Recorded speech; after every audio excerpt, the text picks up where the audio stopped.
Channel நண்பர்களுக்கு வணக்கம். ஏதாவது ஒரு தொழில் பண்ணணும். ஆனா, குறைந்தபட்சம் ஒரு வருஷத்திலேயே பார்த்தீங்கன்னா, நான் மிகப்பெரிய ஒரு சக்சஸ பார்த்துருக்கணும். என்னுடைய வாழ்வாதாரம் முன்னேறி இருக்கணும். அப்படின்னு நீங்க நினைச்சீங்க அப்படின்னா, கண்டிப்பா உங்களுடைய முதல் சாய்ஸா இருக்க வேண்டியதே இந்த காய்கறி தொழில் தான். காய்கறி தொழில பத்தி சொல்லணும் அப்படின்னா, உங்களால ஒரே மாசத்துல குறைந்தபட்சம் 50,000த்திலிருந்து அதிகபட்சமா 1,00,000, 2,00,000 ஏன் 5,00,000 வரைக்கும் கூட உங்களால லாபத்தை ஈட்ட முடியும். அந்த அளவுக்கு அந்த தொழில்ல அதுக்கான வேல்யூ இருக்கு. ஆனா, எந்த இடத்துல நீங்க ஆரம்பிக்கிறீங்க? எந்த அளவுல நீங்க ஆரம்பிக்கிறீங்க? எத்தன காய்கறி வெரைட்டி நீங்க வச்சிருக்கீங்க? அதுல என்னென்ன ஐடியாஸ நீங்க ஃபாலோ பண்றீங்க? இது எல்லாமே சேர்ந்து தான் உங்களுக்கு அந்த பிசினஸ் எந்த அளவுக்கு லாபம் குடுக்கணும் அப்படிங்கிறத நிர்ணயிக்கும்.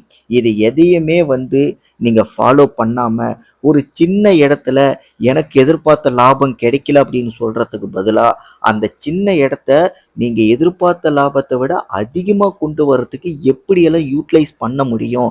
இன்னும் என்னெல்லாம் எக்ஸ்ட்ரா வைக்க முடியும்? எதெல்லாம் வித்தோம்னா நமக்கு நல்ல லாபம் கிடைக்கும்? அப்படிங்கிற ஒரு ஐடியாலஜிய கத்துக்க பாருங்க. கண்டிப்பா இந்த மாரி நுணுக்கங்கள நீங்க கத்துக்கிட்டா மட்டும் தான், உங்களுடைய தொழில் மூலியமா நீங்க மிகப்பெரிய அளவுல லாபத்தை ஈட்ட முடியும். என்ன பொறுத்தவரைக்கும் ஒரு நார்மலான பேசிக்கான ஒரு காய்கறி கடை அப்படிங்கிறது 10க்கு 10 ரூம் கிடைச்சாலே போதும். நார்மலான கடையோட அளவே அதுதான். அந்த மாரி ஒரு கடை கிடைச்சாலே, முக்கியமான காய்கறிகள் எல்லாத்தையுமே வாடக்கூடிய தன்மை இருக்கிற எல்லா காய்கறியுமே உள்ள தூக்கி வச்சுக்கங்க. மேலோட்டமா முக்கியமா மக்களோட கண் பார்வைக்கு இருக்கணும்னு நினைக்கிறீங்கல்ல, இந்த உருளைக்கிழங்கு, வெங்காயம், தக்காளி, பூண்டு இந்த மாரி முக்கியமான பொருள்கள் எல்லாத்தையுமே வெளிய மக்களோட பார்வைக்கு மூட்டையா அடுக்கி வைங்க. ஏன்னா, அப்பதான் மக்கள் பார்க்கும்போது, இந்த கடையில ஃப்ரெஷ்ஷா இருக்கும் போல இருக்கு. அதே மாரி ஸ்டாக்கும் நெறைய வச்சிருக்காங்க. அப்ப இந்த கடையில நம்ம ரெகுலரா வாங்கலாம். இல்ல இந்த ஒரு டைம் வாங்கி பார்க்கலாம். அப்படிங்கிற ஒரு எண்ணத்தை தூண்டும். இதெல்லாம் ஒரு பிசினஸ் ஸ்ட்ராட்டஜி. இந்த மாரி நீங்க பண்ண தவறுனீங்க அப்படின்னா, கண்டிப்பா உங்க பக்கம் மக்கள கொண்டு வந்து சேர்க்கிற அந்த ஒரு வாய்ப்புங்கிறது குறைஞ்சிரும். இது எல்லாத்தையுமே தவிர்த்துட்டு, நீங்க ஒரு புரொஃபஷனலான காய்கறி கடை 10க்கு 10ல ஆரம்பிச்சுட்டீங்க அப்படின்னா, நான் சொன்ன மாரி குறைந்தபட்சம் ஒரு மாசத்துக்கு ரூ. 50,000 அப்படிங்கிறது லாபம் வரணும். அதுக்கு என்னென்ன காய்கறி எல்லாம் விக்கணும்? எந்த மாரி செட்டப் அமைக்கணும்? இப்ப நீங்க வீடியோல பார்க்குற மாரி ஒரு அழகான செட்டப் ரெடி பண்ணிட்டு, இந்த மாரி தான் பார்த்தீங்கன்னா, காய்கறிகள அடுக்கி நல்லா மக்களுக்கு வெளிப்பார்வை இருக்கிற மாரி கொட்டி வைக்கணும். அதுக்கு இவ்வளோ உயரத்துக்கு நீங்க கொட்டணும்னுலாம் அவசியம் கிடையாது. அதுக்குன்னு பார்த்தீங்கன்னா, வித்தியாசமான ஸ்டாண்டெல்லாம் இருக்கு. அதாவது குமிஞ்ச மாரி இருக்கிற மாரி. அது மேலலாம் நீங்க கொட்டுனீங்க அப்படின்னா, ஸ்டாக் கம்மியா இருந்தாலும் கூட, அதிகமா இருக்கிற மாரி வெளியிலிருந்து மக்கள் பார்த்தாலும் கூட தெரியும். அப்போ மக்கள் என்ன நினைப்பாங்க? ஸ்டாக் நெறையா இருக்குன்னு சொல்லிட்டு உள்ள வந்து வாங்க ஆரம்பிப்பாங்க. வாங்க ஆரம்பிக்கும்போது, மக்கள் காய்கறிகள ஃப்ரெஷ்ஷா இருக்கா அப்படிங்கிறத மட்டும் தான் நோட் பண்ணுவாங்க.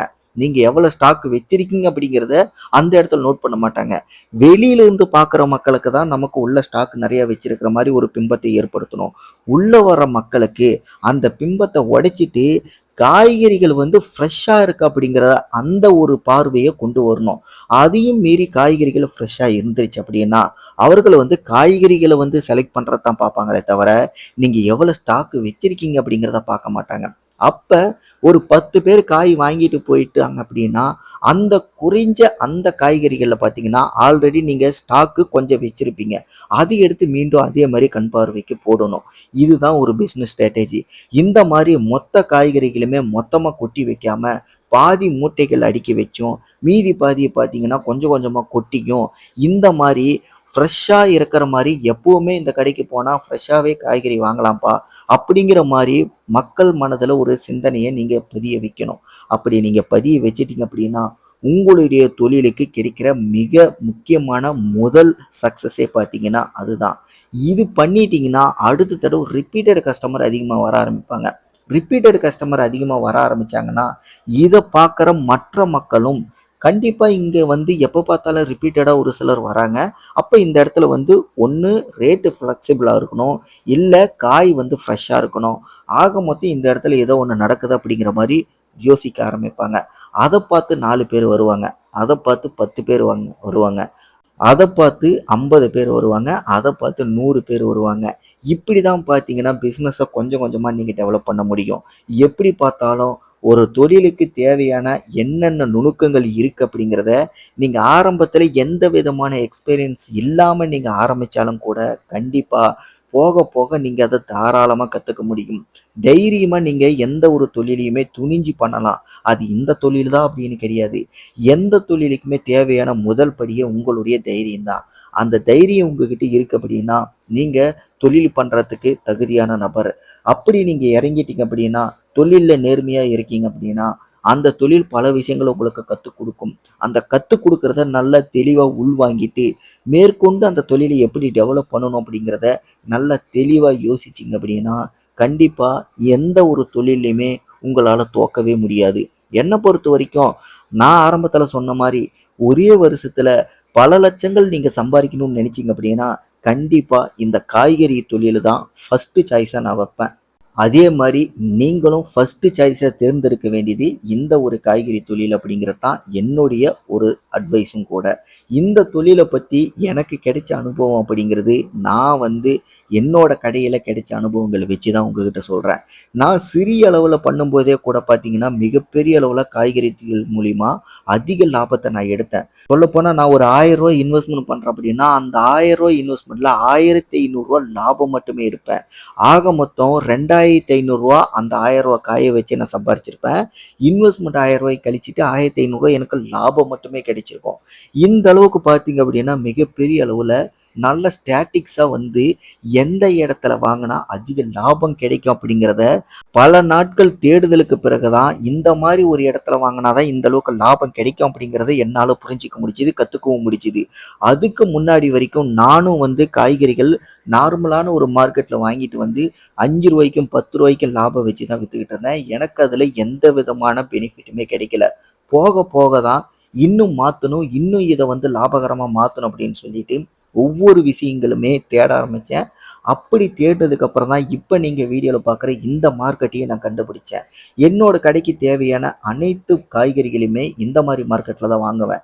இந்த மார்க்கெட்ல நான் வாங்கும்போது எனக்கு நீங்க நார்மலா கடைகள்ல வாங்குற ரூ.